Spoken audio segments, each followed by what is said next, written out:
क्या आपने कभी सोचा है कि फेयरनेस क्रीम के ऐड पे इतनी कंट्रोवर्सी क्यों होती है?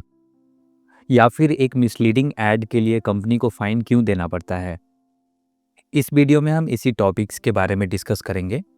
हाय एवरीवन, वेलकम बैक टू एडुनज। आज हम बात करेंगे एडवर्टाइजिंग इन इंडिया के सोशल और रेगुलेटरी एस्पेक्ट की और देखेंगे रीसेंट डेवलपमेंट्स जो आपके एमकॉम यूनिट 4 का सिलेबस है और ये क्यों इम्पोर्टेंट है। रिलेटेबल एग्जाम्पल्स के साथ इस टॉपिक को सिंप्लीफाई करेंगे। सबसे पहले हम डिस्कस करते हैं social aspect of advertising in India, impact on society. पहले हम देखते हैं पॉजिटिव इम्पैक्ट को, that is awareness creation. Awareness फैलाने के लिए भी हम एडवर्टाइजिंग का यूज करते हैं, जैसे polio ad by Amitabh Bachchan, spreading health awareness.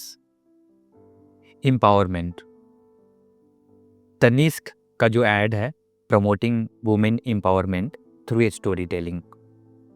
Now let's talk about negative impact. Stereotype promote करना, जैसे fairness cream ads like fair and lovely that promote unrealistic beauty standards. Materialism, ads expensive products as symbol of success. अब हम बात करते हैं ethical advertising के बारे में। ट्रूथफुल एडवर्टाइजिंग, एड जो है वो कभी भी व्यूअर्स या कस्टमर को मिसलीड नहीं करना चाहिए। जैसे Advertising Standards Council of India, उन्होंने बैन किया था एक जूस एड को that was claiming 100% natural without proof. तो ऐसे जो एड है जो मिसलीड करते हैं व्यूअर्स को, उनको जो एडवर्टाइजिंग काउंसिल ऑफ इंडिया है वो बैन कर देती है उनको। Avoiding harmful content, for example, ads promoting smoking or drinking must carry disclaimers like smoking is injurious to health. अगर कोई इस टाइप का एड विदाउट डिस्क्लेमर टीवी या सोशल मीडिया पे दिख रहा है, देन वहाँ पे काउंसिल जो है वो बैन कर सकती है, वहाँ पे रोक सकती है ऐसे एड्स को।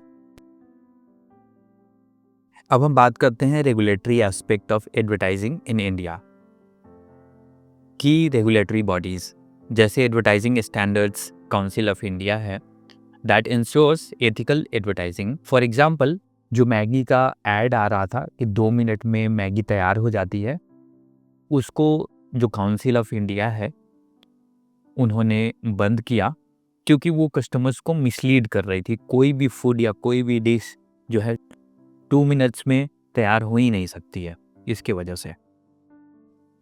इसमें एक और बॉडी है जैसे ministry of information and broadcasting MIB that regulates TV and digital ads. अब हम आगे बढ़ते हैं और बात करते हैं की advertising laws in India. Consumer protection act 2019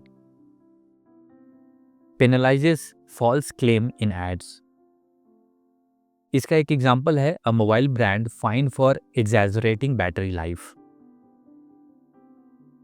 एक फ़ोन का ब्रांड था जो बहुत ही बढ़ा चढ़ा के बता रहा था कि बैटरी लाइफ इसकी 2 दिन 3 दिन तक चल जाएगी।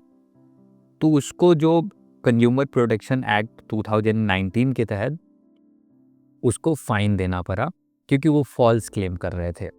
कोई भी बैटरी फ़ोन का लाइक 2-3 दिन, स्मार्टफोन का स्पेशली, नहीं चल सकती है। Now let's discuss about drugs and magic remedies act 1954. It bans ads for unscientific cures like lose 10 kg in a week. Cigarettes and Other Tobacco Products Act 2003 that restricts tobacco ads. Recent cases, a leading brand fined for showing unhealthy food as super healthy. Misleading crypto ads asked to display disclaimers like investments are risky. तो जितने disclaimers हैं, अगर कोई product का बहुत ज़्यादा disadvantage है या फिर रिस्की है ज़्यादा, तो उसके लिए डिस्क्लेमर्स जो है वो मस्ट है। अगर कोई भी कंपनी या ब्रांड विदाउट डिस्क्लेमर्स अगर एड प्रमोट कर रहे हैं प्रोडक्ट को या सर्विस को, then they might be banned और they will have to pay a hefty amount of fine. Now let's discuss about recent developments and issues. Growth of digital advertising. Social media platforms like Instagram, YouTube are dominating. Swiggy and Zomatos बहुत सारे memes के through अपने product और service को promote कर रहे हैं और बहुत सारे इससे रिलेटेबल कैंपेन्स भी रन करते हैं, जैसे फेस्टिवल्स में रिलेटेबल कैंपेन्स को प्रमोट करना through memes, through reels, through aesthetic post. तो ये सारे पोस्ट जो हैं वो थोड़ा क्वर्की टाइप होते हैं, जो फनी हो, इंटरटेनिंग हो, ट्रेंडिंग वर्ड्स हैं उसको वो लोग यूज कर रहे हैं ताकि बहुत जो व्यूअर्स है वो रिलेट कर पाएँ एंड फिर ज़्यादा से ज़्यादा इंगेजमेंट क्रिएट हो। Rise of influencer marketing. Brands collaborate with influencers for authenticity. Celebrities endorsing fitness products on Instagram. बहुत सारे जिनके पास अच्छा खासा फॉलोअर्स है, like from 10K to 1 million, उनको ब्रांड्स अप्रोच करते हैं ताकि उनका प्रोडक्ट और सर्विसेज जो है वो प्रमोट कर पाएँ इन्फ्लुएंसर के थ्रू।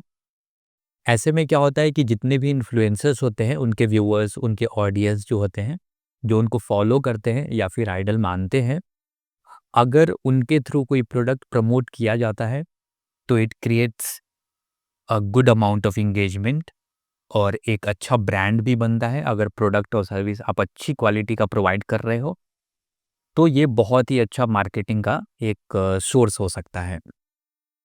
इसमें एक इशू आ सकती है जैसे लैक ऑफ ट्रांसपेरेंसी। जो बहुत सारे इन्फ्लुएंसर्स हैं जो सिर्फ सोचते हैं कि how do I make more and more money, वो बहुत सारे जो प्रोडक्ट्स होते हैं या सर्विसेज जो वो प्रमोट करते हैं, they do not disclose about paid partnerships, जिससे कस्टमर्स को पता नहीं चलता है या व्यूअर्स को पता नहीं चलता है कि this is paid partnership and this is not 100% genuinely influencer is using, right. तो यहाँ पे लैक ऑफ ट्रांसपेरेंसी आ सकती है।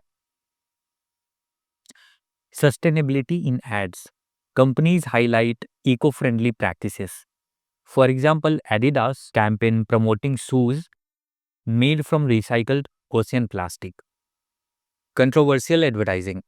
कंट्रोवर्शियल एडवर्टाइजिंग का एक अच्छा एग्जाम्पल है, एक रीसेंट एग्जाम्पल है, जैसे तनिष्क ने मैरिज को लेकर के एक ऐसा एड प्रमोट किया था जो व्यूअर्स को पसंद नहीं आया और फिर इट फेस्ड बैकस्लैश और इसको विड्रॉ करना पड़ा तनिष्क को। तो दिस काइंड ऑफ एड्स जो कंट्रोवर्शियल कैटेगरी में आते हैं उनको फिर बहुत सारे नेगेटिव हेट कमेंट्स फेस करने पड़ते हैं और यहाँ पे ब्रांड का इमेज भी बहुत ज़्यादा इम्पैक्ट होता है। Now let's understand government crackdowns. यहाँ पे जो क्रिप्टो और गेमिंग रिलेटेड एड्स होते हैं उनके ऊपर बहुत ही स्ट्रिक्ट रेगुलेशंस लगता है टू प्रिवेंट मिसलीडिंग क्लेम्स। जैसे 10,000 आप रोज जीत सकते हैं। अभी इन एड्स के लिए डिस्क्लेमर चाहिए, प्रॉपर क्लियरली मेंशन होना चाहिए कि दिस इज रिस्की और यहाँ पे बहुत कम चांसेस होते हैं 10,000 डेली जीतने के। कुछ समय पहले ऐसे एड्स बहुत ही ओपनली प्रमोट किए जा रहे थे एंड जिसके वजह से बहुत सारे जो मिडिल क्लास फैमिली है या पीपल हैं जो बहुत ही हार्ड अर्न मनी सेव करके रखते हैं, इन एड्स की वजह से जल्दी पैसे अर्न करने के लिए बहुत सारा अमाउंट जो है उन्होंने वेस्ट कर दिया और ये कंपनी वाले बहुत सारे ऐसे मिसलीडिंग एड्स दे करके बहुत लोगों को मैनिपुलेट किया, मिसलीड किया, जिसके वजह से अभी गवर्नमेंट ने बहुत ज़्यादा स्ट्रिक्ट रेगुलेशंस लाया है और डिस्क्लेमर्स इनको मस्ट है डालना। अब हम समझते हैं पर्सनलाइजेशन इन एड्स। एआई ड्रिवन एड्स जो एक टारगेट स्पेसिफिक ऑडियंसेस को दिखाती हैं एड्स, इसका एक एग्जांपल है Netflix recommending shows based on user preferences. तो यूजर जो वॉच करता है शोज, मूवीज, उसको ट्रैक करते हैं जो आर्टिफिशियल इंटेलिजेंस है, फिर उसके अकॉर्डिंग जो यूजर्स को, जो व्यूअर्स को पसंद है जिस टाइप का एक्शन और साईफाई और नॉर्मल थ्रिल स्टोरी, तो उस टाइप का ये रिकमेंड करते हैं फिर। सो फाइनली इस वीडियो में हमने देखा कि एडवर्टाइजिंग का इम्पैक्ट कितना ज़्यादा है चाहे वो सोसाइटी हो या बिजनेस हो। रेगुलेटरी फ्रेमवर्क्स इंश्योर फेयरनेस और recent trends like digital ads और इन्फ्लुएंसर मार्केटिंग नए डायनेमिक्स क्रिएट करते हैं। इस वीडियो में हमने समझा सोशल एस्पेक्ट के बारे में, रेगुलेटरी फ्रेमवर्क के बारे में और रीसेंट डेवलपमेंट्स क्या-क्या हैं उसके बारे में हमने समझा।